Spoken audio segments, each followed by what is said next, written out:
generally the term shadows as applied to psychology and the workplace is a term devised by the psychologist Carl Jung. And he used it as a metaphor, almost like an archetype that would describe all the things that are unconscious, that may be feelings, maybe emotions that are from the past, yet they're with us now in the present, similar to the way that our shadow is with us wherever we go. So his idea here was that the past is not dead, as William Faulkner, the American essayist, said.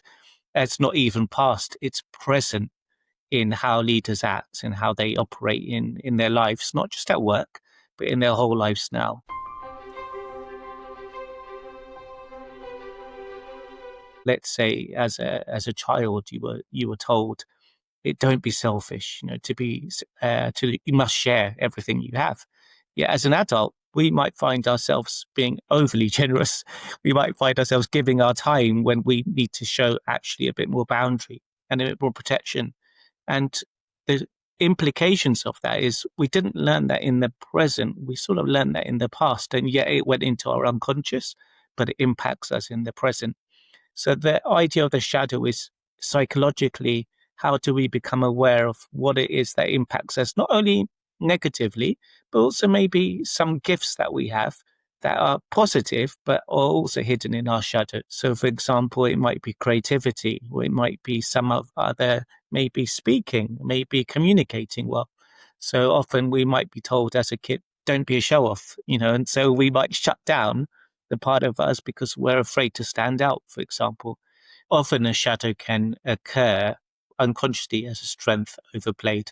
And this is the most common definition. So normally shadows occur under pressure and under stress. So when we're at our best selves and things are going well, it's unlikely that a shadow behavior might emerge. But when we're under stress, when we're under pressure, we don't actually act very rationally or very consciously, maybe more often than not that we're irrational according to some, but we tend to be much more likely to display our shadow when we're under pressure. So, for example, under stress, my sense of decisiveness might become impulsivity, or my sense of cautiousness might become like a paralytic inaction that can have harmful consequences. So it tends to be exasperated under stress. So that's one area in the workplace that the shadows definitely emerge. The second is this idea of shadows emerging as we climb in organization and as we gain more power in an organization. So there's a lot of research that shows that as we gain more seniority, we can become more entitled.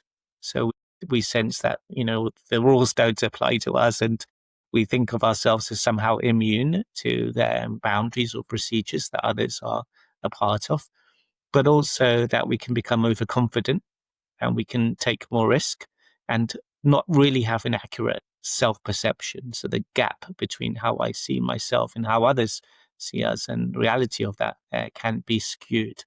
The third reason is, and related to that, is the idea that as we become more senior, we receive less feedback, and people don't give us an accurate view of our own behavior because of obviously the construction of fear. And that has a huge impact in terms of the shadow, and that we're not even aware or less aware because we're not getting that feedback mechanism from others, which is a critical aspect there. And lastly, defining the shadow around culture. And so we need to go beyond individuals. So how does, let's say, hyper competition between teams foster shadow behavior? How do incentives like bonuses, for example, where credit can't be distributed evenly, how does that encourage behavior that might be more risk-taking, that might be more selfish, that might be less looking at the good of the organization and individuals as a whole? I was asked by a CEO of a large company, asked to coach a managing director in the city. And this was a high performer. He was, earning millions for the organization. Yet at the same time, he had severe anger outbursts where he would confront individuals, particularly those who were junior to him in the team, and that the turnover was extremely high. So even though he was a star performer, nobody wanted to work with him. And he wasn't able to build a team that was sustainable, that would get results for the organization as a whole. And it was damaging the kind of culture within the organization.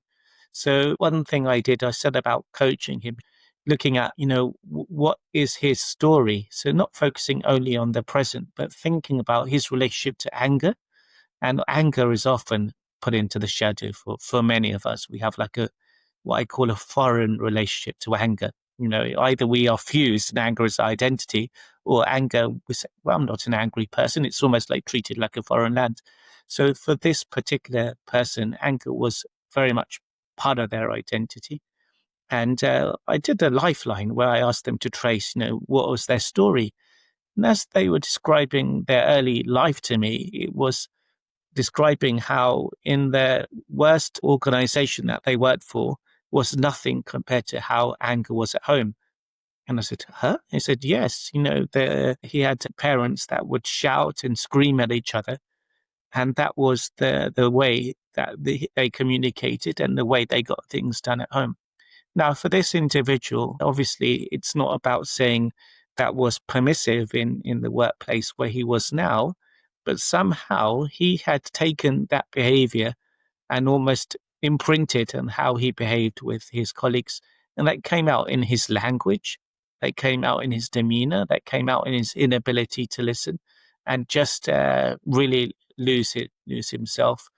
And he had tried, the anger management techniques, and he had tried pausing and breathing, yet this wasn't having any impact on him because he wasn't seeing how his past was influencing the present and working out, identifying what were those things and what were the needs that were not getting met as a child, and how could he act in a different way in the present.